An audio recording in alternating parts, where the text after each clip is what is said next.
sabi po ng ating tala ngayong umaga, mangagbigay kayo at kayo'y bibigyan. Takal na mabuti, siksik, liglig at umaapaw ay ibibigay nila sa inyong kandungan. Sapagkat sa panukat na inyong isukat, doon kayo muling susukatin. Ayan po yung ating key text ngayong umaga. At harinawa sa pamamagitan po ng atin pong pagbabasa ng salita ng Diyos, ito po ay magiging pagpapala at kalakasan sa atin pong paglilingkod sa Kanya.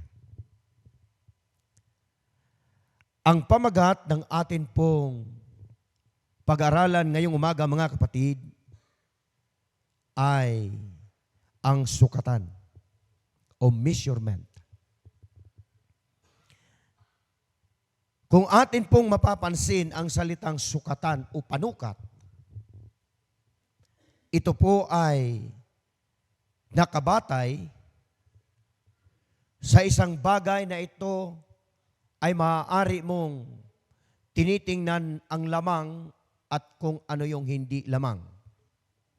Yan po yung sukatan. Ngunit sa mga paliwanag na atin pong sinasaksihan at atin pong sinusundan, ang salita pong panukat, ito po ay maging sa paaralan o saan mang uri ng pag-aaral, ito ay ginagamit upang sukatin ang abilidad ng isang kabataan o isang tao na kung ito ba ay isang karapat-dapat na humarap sa isang malaking responsibilidad. Ayan po yung measurement o sukatan. Sa ibang katawagan naman, mga kapatid, ito ay ang pagkukumpara ng dami ng isang bagay na atin pong binili o kinuha na ito po ay mayroong halaga para po sa atin. Yan po yung measurement o sukatan. Sa banal na kasulatan, ayon po sa aklat ng mga Lukas, ay mayroon pong sukatan ang mga lingkod ng atin pong Panginoon o tagasunod ng atin pong Panginoong Jesus.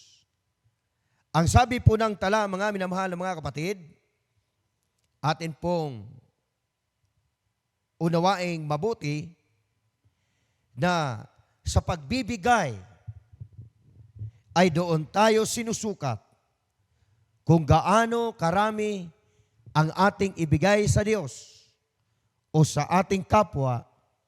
Doon naman nasusukat kung paano ang balik at ibibigay ng Diyos pabalik doon sa taong mapagbigay. Kaya nga po ang sabi rito ni San Lucas, doon ka susukatin kung gaano kalaki ang iyong ibinigay o ipinagkaloob sa takalan na iyong ginamit, ay doon ka rin susukatin ng atin pong Panginoon.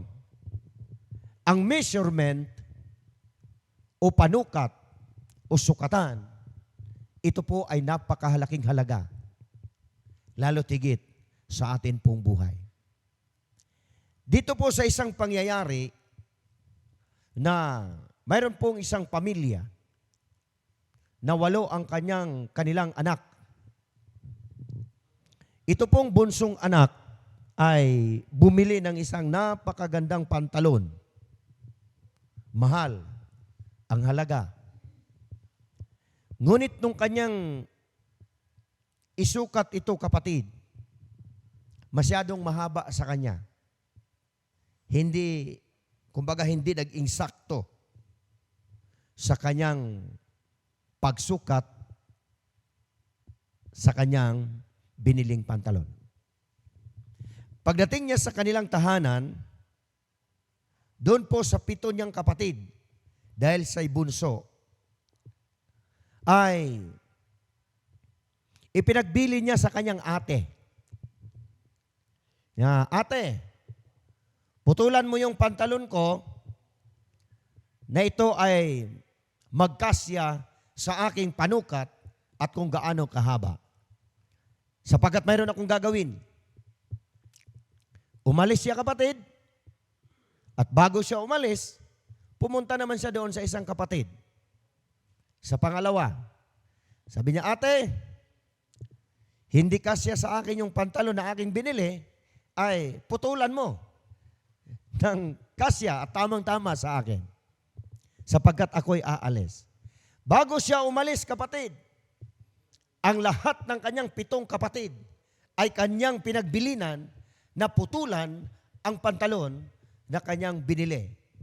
Lingid naman sa kaalaman ng kanyang mga kapatid na isa lang ang kanyang pinagbilinan mula sa panganay, pumutol ng kanyang pantalon, at mula sa pangalawa, pumutol ng kanyang pantalon, hanggang sa 7 kapatid, pinutulan ang kanyang bagong biniling pantalon sapagkat ito ay kanyang binilinan.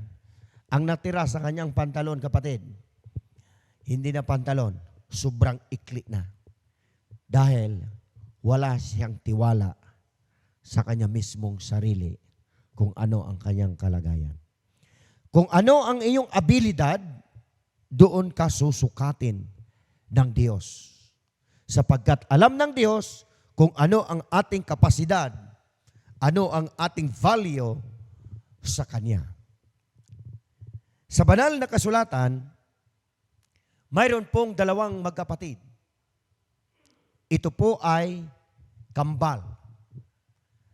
At ang 2 magkapatid na ito, sa aklat po ng Heneses, sila po ay sabay na ipinanganak, sabay na namuhay, sabay na namulat. Kung ano ang sanlibutan, sabay silang lumalaki sa kultura na kanilang ginagalawan. Araw at gabi, kumain, maglaro, at habang sila'y lumalaki, ang kanilang ugali ay hinuhubog nila sa isang samahan na sila ay tunay na magkapatid at kambal.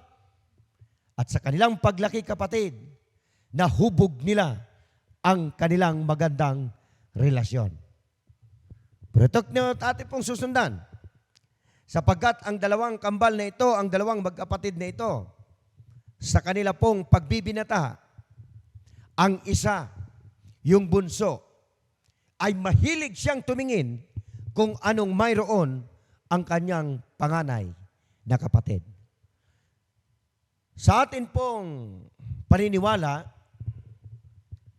sa kambal kapag una siyang lumabas, yan po ay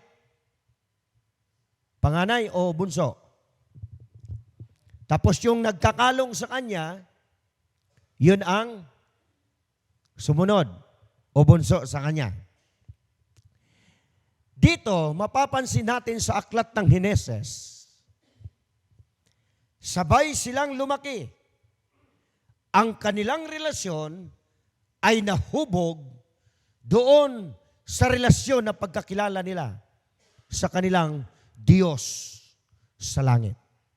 Pero ang isa, kapatid, mayroon talagang isipan na kakaiba.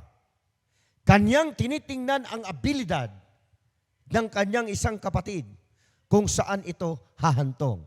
Sa kanyang pag-iisip, sa kanyang pagsukat ng abilidad o kakayanan ng kanyang kapatid, nasumpungan niya ang kanyang sarili na mayroon siyang gustong kunin sa kanyang kapatid.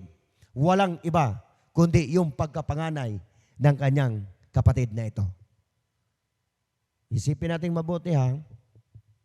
Sabay ipinanganak, sabay lumaki, iisa ang kultura na kanilang ginagalawan, pero mayroon talagang tumutubo na isipan at bugso ng damdamin, kahit sila'y dadalawa lang sa lugar na yaon, ay gustong sukatin niya ang kakayanan ng kanyang kapatid. Anong mayroon, kapatid? Bakit ganon ang nangyari sa magkapatid na ito? Unang kinuha niya ay ang pagkapanganay ng kanyang kapatid o yung tinatawag na birthright. Noon kasi, kapag panganay ka, sa kanila pong paniniwala at sa kanila pong kinagisnan at sa kanila pong kultura, kapag ikaw ay panganay na anak, lalo tigit, ikaw ay lalaki, ikaw ay dakilang tagapagmana ng kayamanan sa inyong pamilya. Yan po ang kahalagahan ng pagiging panganay. Kaya ang kanyang bunsong kapatid ay mayroong mga hinahangad para sa kanyang kapatid. Atin pong isiping mabuti. Iisa ang pagkahubog ng kanilang relasyon bilang magkapatid. Pero dahil sa panukat at sukatan ng kanyang bunsong kapatid sa masamang hangarin, makikita natin ang resulta kung ano ang nagiging resulta sa kanyang ginagawa. Kinuha niya ang pagiging panganay, nakuha niya. Ang pangalawang kinuha niya, kapatid, ay yung pagpapala na nagmumula sa kanilang ama. Sa papaanong paraan? Sa pamamagitan ng panluluko at pandaraya. Atin pong pansinin ito dahil napakahalaga nito sa atin pong buhay. Sa pamamagitan ng panluluko, sa pamamagitan ng paghahangad na gusto niyang makuha sa kanyang kapatid, ginawa niya ito. At sa kanyang pagkuha, kapatid, dahil sa kanyang inaasam-asam, nalaman ito ng kanyang kapatid, siya'y naglayas, lumayo sa kanilang tahanan. Unang dahilan, kapag gumawa tayo ng hindi mabuti, kahit sa ating kapatid, magre-resulta ito ng pagkasira ng relasyon bilang isang pamilya. O, di ba? So, kuhang-kuha agad natin. Bakit? Alam ng Diyos kung ano ang sukatan at sukat ng mga tao sa lupang ito. Lalo tigit ang kanyang mga anak o lingkod na kumikilala sa Kanya. At sa kanyang pag-alis, kapatid, sa kanilang tahanan, sira ang kanilang relasyon bilang tunay na magkapatid. Biro mo, sinayang niya yon. Ang isang pribilehiyo mula sa kanilang kapanganakan hanggang nahubog ang kanilang isipan, hanggat nahubog ang kanilang kakayanan, hanggat sila ay tinawag, kapatid, na magiging hamtong na sa paglilingkod. Pero doon na sumpungan na ang Diyos ay gumagawa ng iba't ibang kaparaanan para muling manumbalik ang kanyang anak. Lumayo siya ang bunso sa kanilang tahanan. Sira ang kanilang samahan, lumayo siya. At tandaan natin, kapag tayo'y gumawa ng kasalanan at kamalian sa ating pamilya, magiging responsable ang iyong buhay at matutungo ka sa isang lugar na ikaw ay nag-iisa. Mo, naranasan ito ni Jacob. Kasi dahil sa kanyang maling ginagawa. Sinusukat ni Jacob kung ano ang kakayanan ng kanyang pamilya, kanyang kapatid para sa kanya. At doon sa ilang kapatid, kung saan siya naroon, sa kanyang paglalayas, na kanyang iniisip at nagmumuni-muni siya sa kanyang mga kamalian. Kaya doon siya tinawag ng atin pong Panginoon. Atin pong i-reverse. Sa aklat po ng Heneses 25, talatang 27. Dito natin masusumpungan kung ano ang kanyang naging buhay. Ang sabi sa atin ng Lucas, kung ano ang iyong kakayanan, kung ano ang iyong sinukat, kung ano ang panukat na ginamit mo, kapatid, diyan ka din susukatin ng atin pong Panginoon. Naging madilim ang kanyang buhay. Walang kausap, nag-iisa, hanggat dumating sa isang punto, kapatid, maging ang kanyang higaan, ang kanyang unan, bato, sapagkat ganon. Kapag gumawa ka ng isang kasalanan, pagkakamali, sa iyong pamilya, sa iyong mismong kapatid, magiging responsable ang buhay mo. Tutungo ka sa pag-iisa ng iyong pagkatao. At doon na pagmuni-muni, ang taisip ito ng bunsong kapatid na si Jacob. Habang naroon siya kapatid, ipinakita sa kanya ng Diyos kung ano ang kanyang pagkakamali. Napansin niyo po, doon po sa lugar na yaon, ipinakita sa kanya ng Diyos ang isang hagdan mula sa lupa hanggang langit. Ang ibig sabihin kapatid, nagbibigay ang Diyos ng isang tanging daan para muling pagtagpuhin ang kanyang pamilya mula sa pagiging makasalanan, sa kanyang pagiging sukatan sa kanyang buhay. Nagbigay ang Diyos ng daan, hagdan, para muling ipagtagpo, i-connect ang kanyang buhay sa kanyang pamilya. Ito, the measurement, ang sukatan ng ating buhay. Ang Diyos lamang ang tanging nakakaalam. At habang naroon siya nagmumuni-muni sa kanyang kasalanan, ibinigay ng Diyos sa kanya ang tamang sukat ng katotohanan at pag-iisip kung paano siya muling manumbalik sa kanyang pamilya. Dito pa lang, sa pangyayaring ito, sinukat na ng Diyos kung gaano kalakas at katibay ang kanyang pagkakilala sa Diyos ng Israel.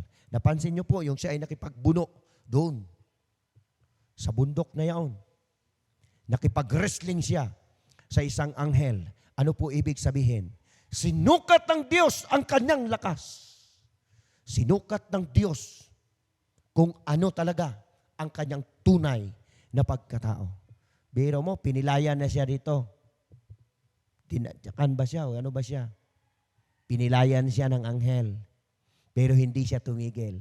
Bakit? Sinukat ng Diyos kung gaano kalaki at katibay at kataas ang pagtingin niya sa ating Panginoon. Sabi ng anghel, bitawan mo ako, mag-uumaga na. Anong sabi niya? Hindi kita bibitawan hanggat hindi mo ako pinagpapala. Dito sa kanyang pag-iisa, mga kapatid, dito itinuro ng Diyos. Oo, pagpalain kita, aalis na ako. Hindi kita bibitawan. Kahit anong mangyari, nakasalalay na ang kanyang buhay. Hindi pa rin siya bibitaw hanggat hindi siya pinagpala. Ibig sabihin, pinagpala siya ng Panginoon, pero may instruksyon ng Panginoon para sa kanya. Para lubos mong makamtan ang pagpapalang ito, bumalik ka sa inyong tahanan. Doon mo ngayon masusukat ang ginawa mong kasalanan kung ano naman ang kapalit nito sa kabutihan na para sa iyo. Pagkatapos ng pangyayaring ito, mga minamahal mga kapatid, ayon po sa tala ng Heneses, mula doon sa kanyang pinaglalagyan, kung ilang taon siya naroon, ng kanyang pagsisisi, ng kanyang kasalanan, kailangan ang pagsisisi sa kanyang pagkakamali at kasalanan ginawa ay magiging aktwal na siya ay babalik sa kanilang tahanan. Dito natin makita ang pagtatagpo. Kung ikaw ay gumawa ng pagkakamali at kasalanan sa iyong kapatid, sa iyong magulang, sa iyong pamilya, magbubunga ito, kapatid, ng pagiging responsable ng buhay mo. Zero ka. Pero mula sa iyong pagkawala doon sa kasalanan na iyong ginawa, ituturo sa iyo ng Diyos kung ano naman ang gagawin mo na isang mabuti para muling ibalik ang relasyon ninyo bilang magkapatid. Kaya habang naroon siya sa isang lugar, habang naglalakad si Jacob pauwi ng kanilang tahanan, iniisip na niya kung ano ang mangyayari para sa kanya. Pero hindi ganon kung ano ang iniisip ni Jacob, kundi ang iniisip niya mali sa iniisip ng Diyos. Sapagkat ang sabi ng Diyos, kasama sa aking pagpapala sa iyo, bumalik ka sa iyong tahanan. Harapin mo kung anong mayroon. Pero tandaan natin kapatid, habang nasa daanan siya, memorize na niya ang kanyang sinasabi na pagdating doon, alam na niya kung anong mangyayari at igagante sa kanya ng kapatid niya. Pero anong nangyari? Baliktad, hindi ba? Kapag ikaw ay gumawa ng mabuti sa harapan ng Diyos at pinagpala ka, nagsisisi ka, pagbalik mo dito sa tunay mong pagkatao kung sino ka, ang igaganti sa iyo ng Diyos, hindi kasamaan, kundi kabutihan. Kaya pagdating niya sa kanilang tahanan, ang kanyang iniisip na gagantihan siya ng kanyang kapatid, baliktad ang nangyari, kapatid. Pagdating niya sa kanyang tahanan, ang kanyang iniisip na mali, na palitan ito ng sukatan ng kabutihan kung ano ang kanyang ginawa sa kanyang Panginoon. Yan ang napakaganda. Nasira man ang relasyon dahil sa maling ginagawa, binuo muli ang kanilang relasyon bilang isang pamilya dahil sa kabutihan na kanyang ginawa.